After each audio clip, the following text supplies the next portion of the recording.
ഈ അമുസ്ലിം അംഗങ്ങളെ നിയമിക്കാൻ വേണ്ടി സർക്കാർ ഹൈക്കോടതിയിൽ പറഞ്ഞു. സർക്കാർ എന്താ ഹൈക്കോടതിയിൽ പറഞ്ഞത്? ഇപ്പോൾ വന്ന കേസ് തള്ളിക്കളയണമെന്നാണ് പറഞ്ഞത്. ആണല്ലോ. അതിൻ്റെ അർത്ഥം എന്താ? ഇപ്പോൾ ഉള്ള 4 കേസുകൾ തള്ളിക്കളയണം ഹൈക്കോടതി.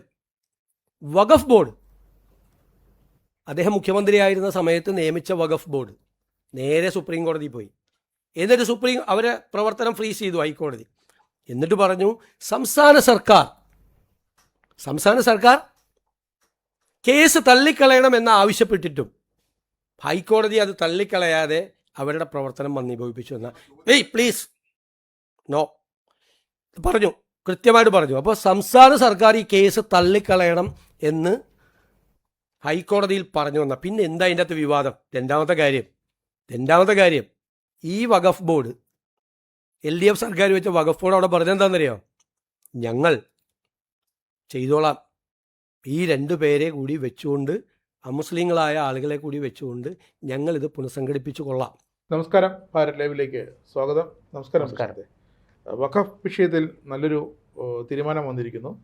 തീരുമാനമല്ല, മുഖ്യമന്ത്രി VD സതീശൻ ഇപ്പോൾ വാർത്താ സമ്മേളനത്തിൽ മന്ത്രിസഭാ യോഗ തീരുമാനങ്ങൾ വിശദീകരിച്ചുകൊണ്ട് പറഞ്ഞത് വഖഫ് ബോർഡിൽ 2 അമുസ്ലിം അംഗങ്ങളെ നിയമിക്കാൻ തയ്യാറാണെന്ന് UDF സർക്കാർ സുപ്രീം കോടതി അറിയിച്ചിട്ടുണ്ട് അല്ലേ? ഹൈക്കോടതിയെ നേരത്തെ അറിയിച്ചു. അതെ, പ്രതിപക്ഷം സുപ്രീം കോടതിയിൽ കേസ് ചെന്നല്ലോ. തടസ്സ ഹർജി കിടക്കുകയാണ്. ഷോൺ ജോർജിന്റെയും നമ്മുടെ സ്റ്റാലിൻ ദേവന്റെയൊക്കെ തടസ്സ ഹർജിയിൽ കിടപ്പുണ്ട്. വഖഫ് ബോർഡ് പോയ ഹർജിയിൽ തടസ്സ ഹർജി ഇവിടെയും കിടക്കുകയാണ്.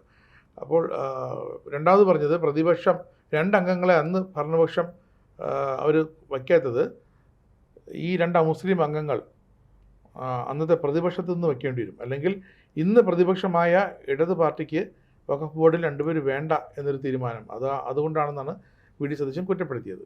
പക്ഷേ ഇതിന് നമ്മുടെ BJPയുടെ സംസ്ഥാന വൈസ് പ്രസിഡന്റ് അഡ്വക്കേറ്റ് ഷോൺ ജോർജിനെ അഭിനന്ദിച്ചേ പറ്റുള്ളൂ. കാരണം ഷോൺ ജോർജാണ് ഇത് ഫൈറ്റ് ചെയ്ത് ഈ കേസുമായിട്ട് മുന്നോട്ട് പോയത്. അതെ, അതിൽ പ്രധാന കണ്ണി ഷോൺ ജോർജ്, സ്റ്റാലിൻ ദേവൻ, പിന്നെ എനിക്ക് തോന്നുന്നു വേറെ ഒരു 4 ഹർജികളാണ് മൊത്തത്തിലുണ്ട്. 4 പേരും 4 ആവശ്യങ്ങളാണ് വാദഗതികളാണ് ഉന്നയിച്ചത്. പക്ഷെ അവർ കാവിറ്റ് പെറ്റീഷൻ കൊടുത്തു. അതായത് ഞങ്ങളറിയാതെ, ഞങ്ങളെ കേൾക്കാതെ ഈ കേസിൽ തീരുമാനം ഉണ്ടാകരുത്. അത് സുപ്രീം കോടതി അത് തന്നെയാണ് സ്വീകരിച്ചത്. ഹൈക്കോടതിയോട് ഹൈക്കോടതി കൊടുത്ത ഉത്തരവിൽ ഒരേ ഒരു കാര്യത്തിലാണ് അവർ മാറ്റം വരുത്തിയത്. അതായത് ഈ സർക്കാരിന്റെ ഭാഗത്തുനിന്ന് ഒരു നോമിനി ഉണ്ടല്ലോ, വകുപ്പ് സെക്രട്ടറി. ആ വകുപ്പ് സെക്രട്ടറിയെ അഡ്മിനിസ്ട്രേറ്ററും കൂടെ ആക്കിയതിനെ എടുത്തു കളഞ്ഞു. കാരണം എന്ത് തീരുമാനവും ഹൈക്കോടതിയുടെ ഇതനുസരിച്ചേ ചെയ്യാവുള്ളൂ. ഏത് തീരുമാനവും എടുക്കുന്നതിന് മുമ്പ് അവിടെ അറിയിക്കണം, ഹൈക്കോടതി പറയുന്നതനുസരിച്ചേ തീരുമാനം എടുക്കാവുള്ളൂ എന്നൊക്കെ വിധി വന്നതിന് ശേഷം എന്തിനാണ് ഈ വകുപ്പ് സെക്രട്ടറിയെ വെക്കുന്നത്? അതിൽ യാതൊരു കാര്യവും ഇല്ലല്ലോ എന്ന് പറഞ്ഞാൽ അത് ആ ലൈൻ മാത്രം എടുത്തു കളഞ്ഞു. അതിന് പിന്നാലെയാണ് വഖഫ് ബോർഡ് ഈ ഹൈക്കോടതിയുടെ ഉത്തരവ് ലംഘിച്ചുകൊണ്ടാണ് ബോർഡ് യോഗം ചേർന്നത്. കോഴിക്കോട് ബോർഡ് യോഗം ചേർന്ന് നിർണായകമായ ചില തീരുമാനങ്ങൾ, അത് മുസ്ലിം സമുദായത്തിൽ തന്നെയുള്ള ചിലരും വഖഫുമായിട്ടുള്ള തർക്കങ്ങൾ അത് പരിഹരിക്കാൻ വേണ്ടി ചേർന്നത്, പരിഹരിക്കാനായിട്ട് ചേർന്നില്ലെങ്കിൽ സമുദായത്തിൽ പ്രശ്നമുണ്ടാകും എന്നൊക്കെയായിരുന്നു ന്യായം. അങ്ങനെ ഒരു കോടതി വിധി ധിക്കരിക്കുകയും ചെയ്തു. അതും എനിക്ക് തോന്നുന്നു സുപ്രീം കോടതിയുടെ ഈ തടസ്സ ഹർജിയിൽ അതും ഉന്നയിക്കപ്പെടും. അല്ല, അത് കോടതി ലക്ഷ്യത്തിന്റെ പരിധിയിൽ വരാനുള്ള സാധ്യതയുണ്ട്. ഇതിനകത്ത് രാജേഷ് ജി, ഇതിനകത്ത് ശരിക്കും കളിച്ചത് ഇടതുപക്ഷമാണ്. അവർ ഈ പോകുന്നതിന് മുമ്പ് ഈ ബോഡി കോൺസ്റ്റിറ്റ്യൂട്ട് ചെയ്തപ്പോൾ അവർക്ക് 2 അംഗങ്ങളെ, അമുസ്ലിം അംഗങ്ങളെ നിയമിക്കാം, ഇതിനകത്ത്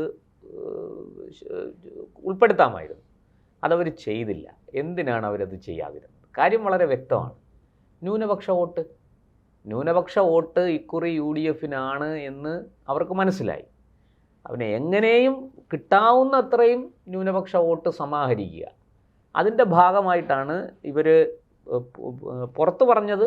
ഞങ്ങൾ മോദിയുടെ ബില്ലൊന്നും ഞങ്ങൾ അംഗീകരിച്ചിട്ടില്ല.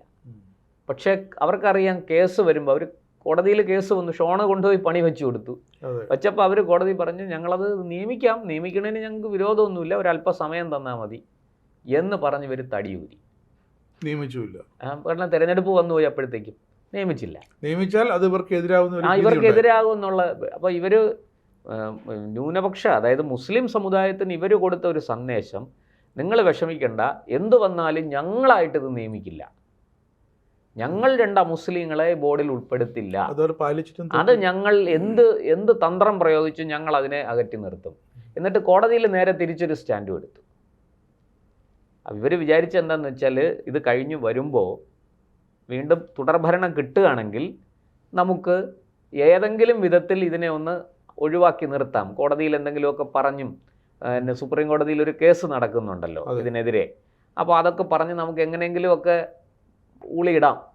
അല്ലെങ്കിൽ ഇവർക്ക് താല്പര്യമുള്ള 2 പേരെ ആ മുസ്ലിം, അതായത് കഴിഞ്ഞ ഈ ഇടയ്ക്കാണ് നമ്മുടെ CBI KP രാജേന്ദ്രൻ അടക്കം പല കടാശ്വാസ കമ്മീഷൻ ചെയർമാൻ സ്ഥാനത്ത് അദ്ദേഹം ഇപ്പോൾ രാജിവെച്ചു. പക്ഷേ മുൻകാല പ്രാബല്യത്തോടെയാണ് രാജ്യ സർക്കാർ അംഗീകരിച്ചത്. അതുപോലെ തന്നെ ഇടത് സർക്കാർ നിയമിച്ച നിരവധി ബോർഡ് കോർപ്പറേഷൻ ചെയർമാൻ ഇപ്പോഴും തുടരുന്നുണ്ട്. അപ്പോൾ വേണമെങ്കിൽ രണ്ടുപേരെ അവരുടെ പ്രതിനിധികളായിട്ട് അവർക്ക് വഖഫ് ബോർഡിൽ വയ്ക്കാമായിരുന്നു. പക്ഷേ ഈ വഖഫ് ബോർഡിൽ മാത്രമാണ് ഇടത് സർക്കാർ 2 പേരെ വയ്ക്കാത്തത്. അത് ഈ ഒരു പ്രശ്നം കൊണ്ട് തന്നെയാണ്. ഇത് ഈ രാഷ്ട്രീയമാണ്. തിരിച്ചു കൊത്തുമോ എന്നുള്ള പേടിയുണ്ട്. അതെ, തിരിഞ്ഞു കടിക്കുമോ എന്നുള്ള പേടിയുണ്ടാണ്. അവിടെ വളരെ കൃത്യമായിട്ട് അതാണ് ഷോൺ ജോർജിന്റെ പൂട്ട് അവിടെയാണ്.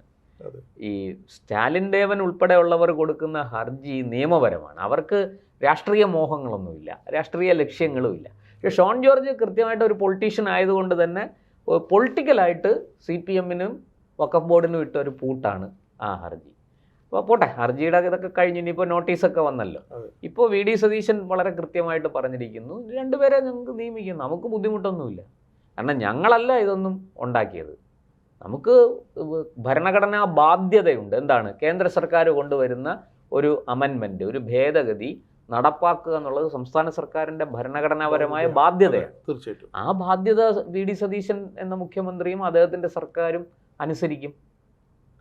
ബാക്കി കേസ് കോടതിയിൽ നടക്കുന്നു, അത് വരട്ടെ. അത് വരുമ്പോൾ ഞങ്ങൾ അതിൻ്റെ തുടർ നടപടികളിലേക്ക് ഞങ്ങൾ പോയിക്കൊള്ളാം, ഞങ്ങളുടെ ഭാഗം പറഞ്ഞോളാം.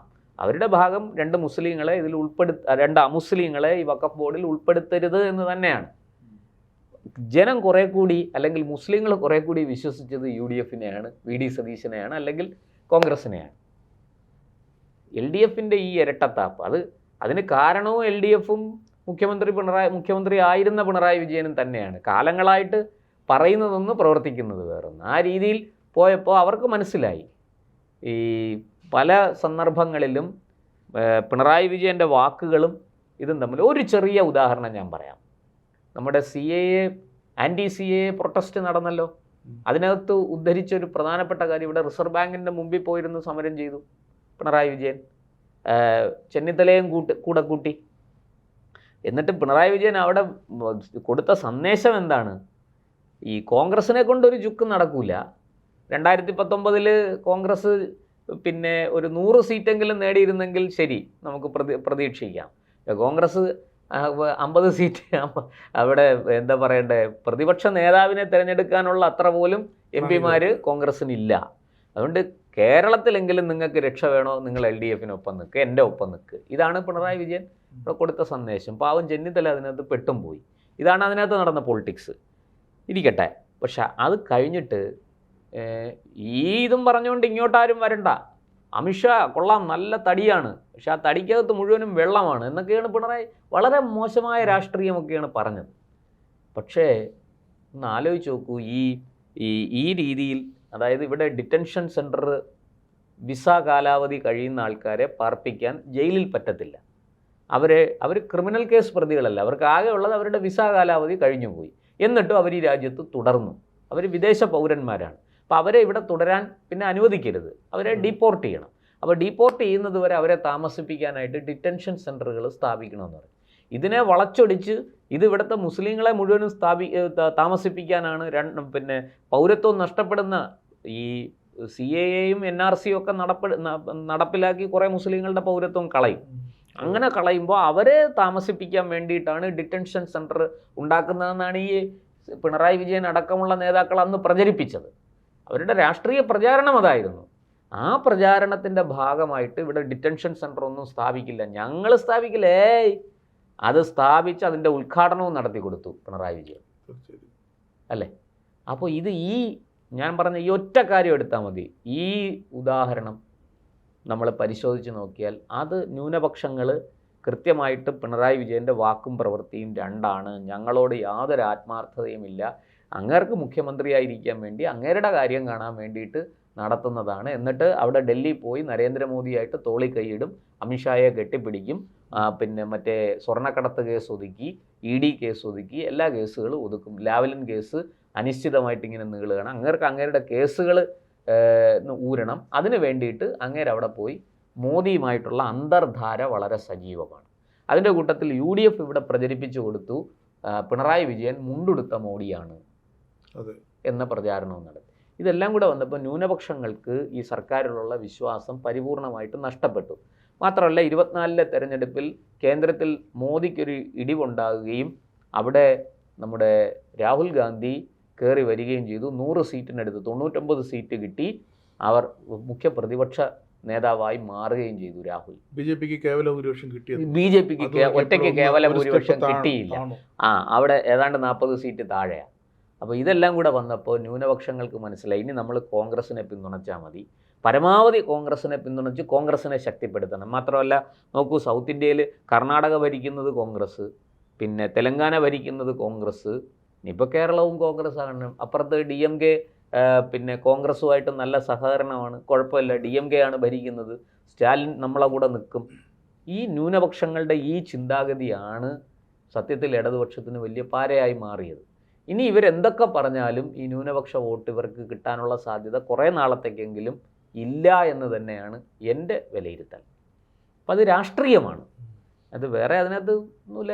ഇങ്ങനെ ഈ വ്യാജ വാഗ്ദാനങ്ങൾ കൊടുത്തും വ്യാജ പ്രചാരണങ്ങളിലൂടെയും ഒക്കെ വോട്ട് സമാഹരിക്കുക, വോട്ട് ബാങ്കുകളെ തൃപ്തിപ്പെടുത്തുക, അതിലൂടെ വോട്ട് സമാഹരിക്കുക എന്നുള്ളതാണ് എല്ലാ പാർട്ടികളും ചെയ്തുകൊണ്ടിരിക്കുന്നത്. ഒരു പാർട്ടിയും അതിൽ ഭിന്നമല്ല, എല്ലാ പാർട്ടികളും. ഇല്ലെങ്കിൽ പിന്നെ BJP എന്തിനാ ക്രിസ്ത്യൻ ഔട്ട്റീച്ച് നടത്താൻ പോയത്? തീർച്ചയായും. അതുകൊണ്ട് ഇവരെല്ലാവരും ആ കാര്യത്തിൽ കണക്ക് തന്നെയാണ്. പക്ഷേ ഈ ഒരു ഒരു അവസ്ഥയിൽ VD സതീശൻ ഉള്ള സത്യം പറഞ്ഞു വളരെ ലളിതമായിട്ട്, ഞങ്ങൾ രണ്ടുപേരെ നിയമിക്കും, ഞങ്ങൾക്ക് കുഴപ്പമൊന്നുമില്ല. കാരണം അവരിപ്പോൾ ഉദാഹരണത്തിന് മുസ്ലിം ലീഗ് മത്സരിപ്പിച്ച ആൾക്കാരുണ്ടല്ലോ, ആ മുസ്ലിങ്ങളായിട്ടുള്ള അതിൽ രണ്ടുപേരെ പിടിച്ച് നിർത്തിയാൽ പോരെ, കാര്യം കഴിഞ്ഞില്ലേ? ലീഗിനും തൃപ്തി, സമസ്തയും വലിയ എതിർപ്പ് പറയാൻ വരില്ല. പിന്നെ കുറച്ച് ഈ എക്സ്ട്രീം ലെവലിലുള്ള ചില ഫ്രിഞ്ച് എലമെൻസ് ഉണ്ടല്ലോ, അവർ കിടന്ന് ബഹളം ഉണ്ടാക്കുക. അത് ചായക്കോപ്പയിലെ കൊടുങ്കാറ്റാണ്, അതാരും മൈൻഡ് ചെയ്യില്ല. അതേസമയം ഇപ്പം ലീഗ് പറയുന്നു, സമസ്ത പറയുന്നു, അതുപോലെയുള്ളവർ പറഞ്ഞാൽ അത് വിഷയമാണ്.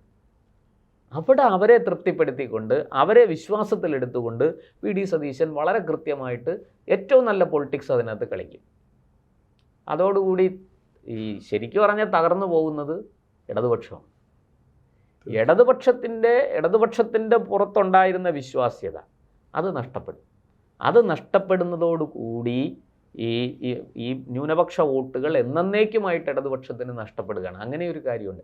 അത് നേരത്തെ തിരിച്ചറിഞ്ഞത് കൊണ്ടാണ് വെള്ളാപ്പള്ളി നടേശനുമായിട്ട് തോളിക്കൈയിടാനും അദ്ദേഹത്തെ കാറി കയറ്റാനും അദ്ദേഹം പറഞ്ഞ കാര്യങ്ങളിൽ മൃദുവായി പ്രതികരിക്കാനുമൊക്കെ. പണ്ടങ്ങനെയല്ല, നമ്മൾ കണ്ടതാണ്. 2016 മുമ്പ് വെള്ളാപ്പള്ളി നടേശൻ നടത്തിയ സ്റ്റേറ്റ്മെൻറ്റുകൾക്കെതിരെ ഏറ്റവും അതിഘോരമായി രംഗത്ത് വന്നത് പിണറായി വിജയനും അന്ന് VS അച്യുതാനന്ദനും ഒക്കെയാണ്. പക്ഷേ ഇപ്പം എന്താ, അതേ വെള്ളാപ്പള്ളി നടേശൻ ഇവർക്ക് പ്രിയപ്പെട്ടവനായി. കാരണം കാൽക്കീഴിലെ മണ്ണ് ഒലിച്ചു പോയി, ഇനി ഉള്ള കുറച്ച് മണ്ണുണ്ട്, അതെങ്കിലും ഇവിടെ പിടിച്ചു നിർത്തണം.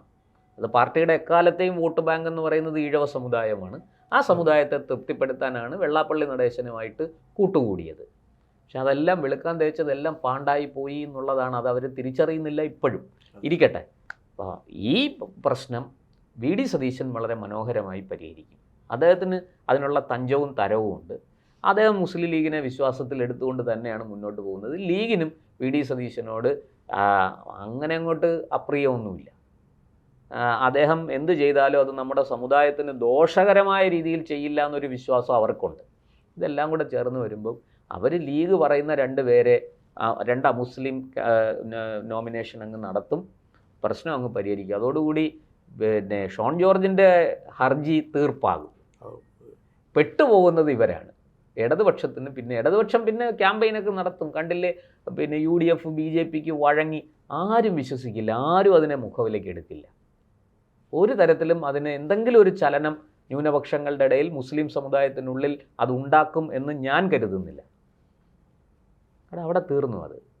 പിന്നെ കേസ് സുപ്രീം കോടതിയിൽ വരുന്നു. അത് അവിടെ നടക്കട്ടെ, അതിൻ്റെ വിധി എന്താവും അത് വരുമ്പോൾ അപ്പം നോക്കാം. ഇതാണ്, അതുവരെ ഭരണം നടക്കണമല്ലോ, അതുവരെ സർക്കാർ ചലിക്കണമല്ലോ. വി.ഡി. സതീശനെ സംബന്ധിച്ച് അതാണ്. അദ്ദേഹം വളരെ കൃത്യമായിട്ട് ശരിയായ രീതിയിൽ രാഷ്ട്രീയം പയറ്റി തന്നെയാണ് മുന്നോട്ട് പോകുന്നത്. അതുകൊണ്ട് ഇതിന് വലിയ ഇതൊന്നും ഞാൻ കാണുന്നില്ല. സുപ്രീം കോടതിയിലെ കേസ് എന്ന് പറഞ്ഞാൽ ഹൈക്കോടതിയിൽ വഖഫിന്റെ പ്രവർത്തനങ്ങളെ മരവിപ്പിച്ച ആ തീരുമാനത്തിനെതിരെ അവർ അതല്ല ഞാൻ പറഞ്ഞത്. അതായത് ഈ 2 അമുസ്ലിം കാൻഡിഡേറ്റുകളെ നോമിനേഷൻസ് വേണമെന്ന ഭേദഗതിക്കെതിരെ ഒരു കേസ് പോയിട്ടുണ്ട്. ആ കേസിൽ തീരുമാനം വരുന്നു. മറ്റത് കഴിഞ്ഞല്ലോ, ഹർജി തീർപ്പാക്കി അവിടുന്ന് വിട്ടു. ഇനി ഹൈക്കോടതിയിൽ കേസ് നടക്കുകയാണ്. ആ കേസിൻ്റെ ബാക്കിയായിട്ട് ആരെങ്കിലും വീണ്ടും ഹർജിയുമായിട്ട് സുപ്രീം കോടതിയിൽ അപ്പീൽ പോകുമോ എന്നുള്ളതേ ഉള്ളൂ വിഷയം. അപ്പോൾ ഇവിടെ ഹൈക്കോടതി എല്ലാവർക്കും നോട്ടീസൊക്കെ അയച്ചിട്ടുണ്ട്. പക്ഷെ അത് ഈ പറഞ്ഞതുപോലെ 2 അമുസ്ലിം കാൻഡിഡേറ്റുകളെ നിയമിക്കുന്നതോടുകൂടി, നോമിനേറ്റ് ചെയ്യുന്നതോടുകൂടി ആ ഹർജി തീർപ്പാകും. പിന്നെ ആ ഹർജിയുടെ പുറത്ത് വഖഫ് ബോർഡ് വേണമെങ്കിൽ സുപ്രീം കോടതി പോകുമായിരിക്കാം. പക്ഷെ അത് വി.ഡി. സതീശനെ സംബന്ധിച്ചൊരു വിഷയമല്ല. പോയാലും അത് നിൽക്കുമെന്ന് തോന്നുന്നില്ല. ആ ഹർജി അവിടെ നിൽക്കുമെന്ന് തോന്നുന്നില്ല. കാരണം മറ്റൊരു ഹർജി അവിടെ ഉണ്ടല്ലോ. അതുകൊണ്ട് അതതിൻ്റെ വഴിക്ക് നടന്നോളും. അത്രയും കാലം ഭരണം മുന്നോട്ട് കൊണ്ടുപോകണം വി.ഡി. സതീശൻ. അത് വി.ഡി. സതീശൻ മനോഹരമായിട്ട് കൊണ്ടുപോയിക്കോളും. സത്യത്തിൽ LDFന് തിരിച്ചടികളുടെ കാലം. ഇത് കഴിഞ്ഞ 10 കൊല്ലം അധികാരത്തിൽ കയറാൻ വേണ്ടിയിട്ട് അവരെന്തെല്ലാം തന്ത്രങ്ങൾ പയറ്റിയോ ആ തന്ത്രങ്ങളെന്നല്ല അതിനെ പറയേണ്ടത്, കുതന്ത്രങ്ങളെന്നാണ്. ആ കുതന്ത്രങ്ങളെല്ലാം ഇന്ന് LDFന് തിരിച്ചടിച്ചുകൊണ്ടിരിക്കുകയാണ്. അതാണ് സത്യം. LDF വിശിഷ്യ CPM അവരുടെ കാൽച്ചുവട്ടിലെ മണ്ണ് വല്ലാത്ത രീതിയിൽ ഒലിച്ചു പോയിക്കൊണ്ടിരിക്കുന്നു. അത് തടയാൻ അവർക്ക് പറ്റുന്നില്ല. ഇത് രാഷ്ട്രീയമാണ്, കയറ്റിറക്കങ്ങൾ രാഷ്ട്രീയത്തിലുള്ളതാണ് എന്നൊക്കെ പറഞ്ഞ് സമാധാനിക്കാമെന്ന് മാത്രമേ ഉള്ളൂ. ഒരു അർത്ഥത്തിൽ LDF ഭാഗ്യം ചെയ്തവരാണ്. കാരണം കേരളത്തിലെ BJPക്ക് ഇതൊന്നും മുതലെടുക്കാൻ പറ്റുന്നില്ല. LDFൻ്റെ കാൽച്ചുവട്ടിൽ നിന്ന് ഒലിച്ചു വരുന്ന മണ്ണ് പിടിച്ചെടുത്ത് തടഞ്ഞു നിർത്തി തങ്ങൾക്ക് വളമാക്കി മാറ്റിയെടുക്കാൻ കേരളത്തിലെ BJPക്ക് പറ്റുന്നില്ല. അതിന് പറ്റിയ നേതാക്കൾ കേരള BJPയിൽ ഇല്ല എന്നുള്ളതാണ്. അതുമാത്രമാണ് LDF ചെയ്തിരിക്കുന്ന ഒരേ ഒരു ഭാഗ്യം.